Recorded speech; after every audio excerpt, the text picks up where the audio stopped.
Lizzie Marbach is a young woman that by all accounts is a normal, fun-loving, and kind woman. She works for, or worked for, until last week, a pro-life nonprofit that she was fired from because hiding underneath that kind exterior is the heart of a right-wing extremist bent upon hatred and bigotry. I have her picture on the screen now, and you can almost see the hatred exuding from her face.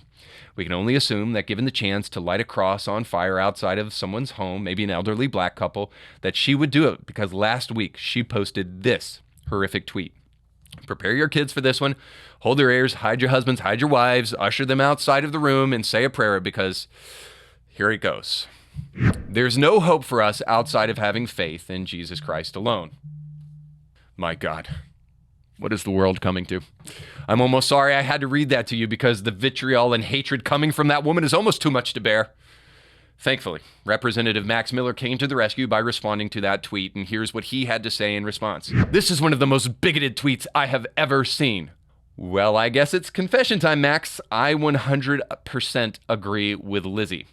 I'll go one step further, Max, and say there's an eternal reward for all those who believe what Lizzie said, and the opposite of that for people like you. I know that might hurt your feelings, but surprise, Christians have believed this for thousands of years. It's only now we have to apologize to a bunch of moaning babies whenever anyone professes a differing viewpoint because they mentally and emotionally short circuit. Max, if you're looking for the people who bend and contort their beliefs to man, please check the Universalist Unitarian Church down the road or any other progressive church that you can find in your city, but don't look to Christians for that. But honestly, Max doesn't seem to get out of his bubble much because, surprise, Max, all real Christians believe what Lizzie said.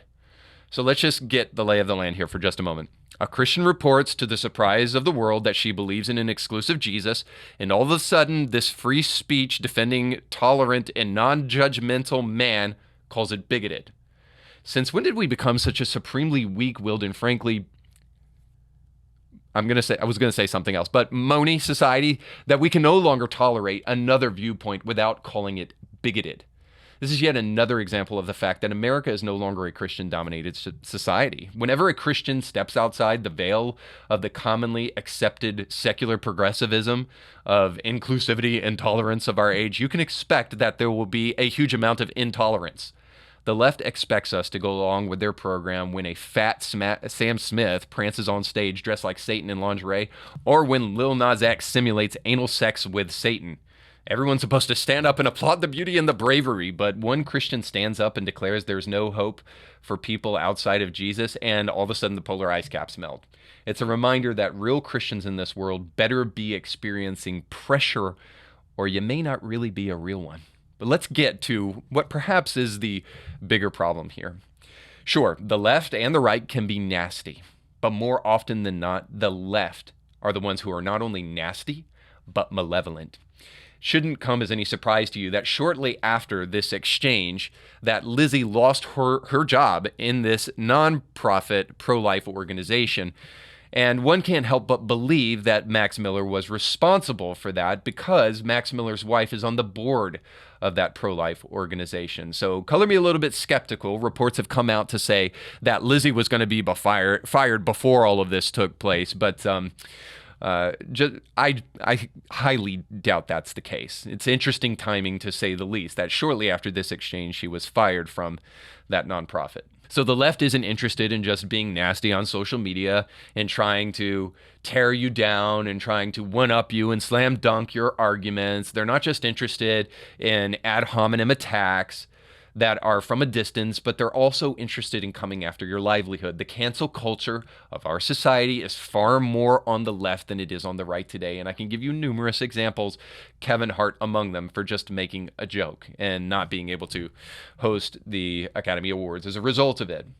But I should mention to you one last thing. While the left is, by and large, incredibly malevolent, I should tell you that Max Miller is not on the left, because the guy is a conservative. He's a Republican politician, and he served as a senior advisor to Donald Trump.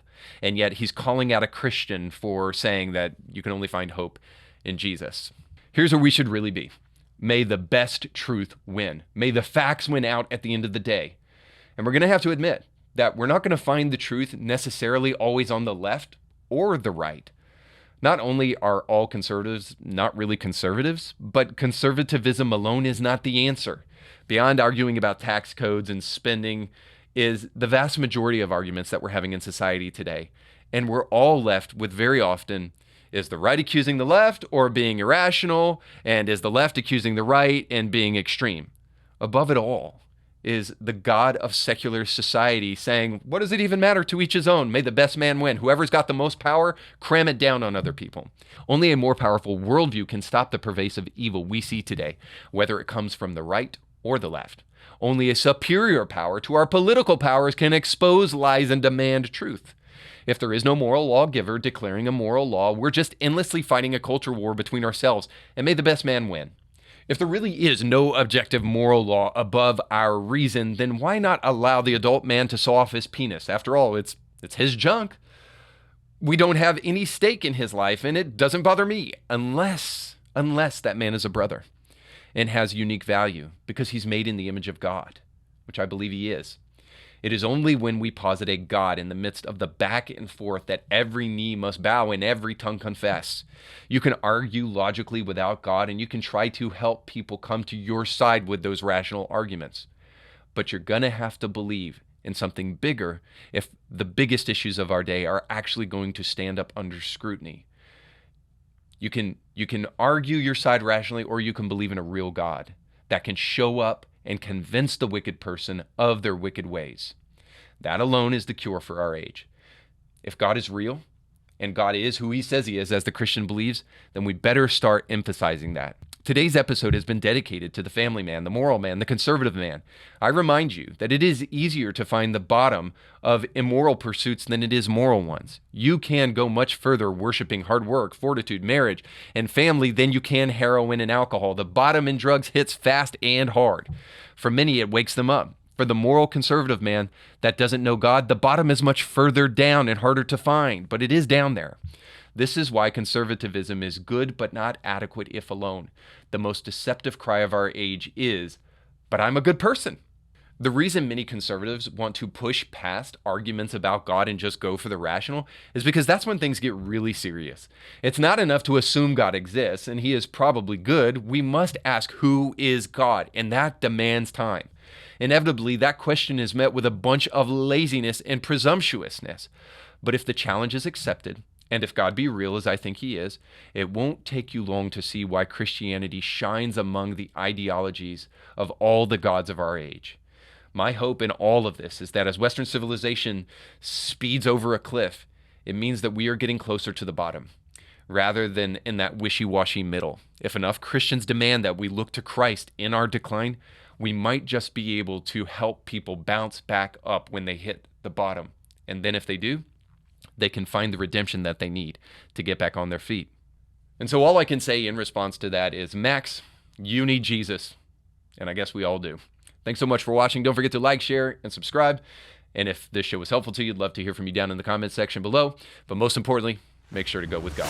So you just got done watching a small excerpt of a much larger episode. You can find the link to that full episode down below in the description of this video. So you definitely want to check that out, because if you like that clip, you'll like the much larger episode. And while you're at it, don't forget to like, share, and subscribe, and click that little bell to be notified when great new episodes of Indie Thinker come your way. Thanks for watching.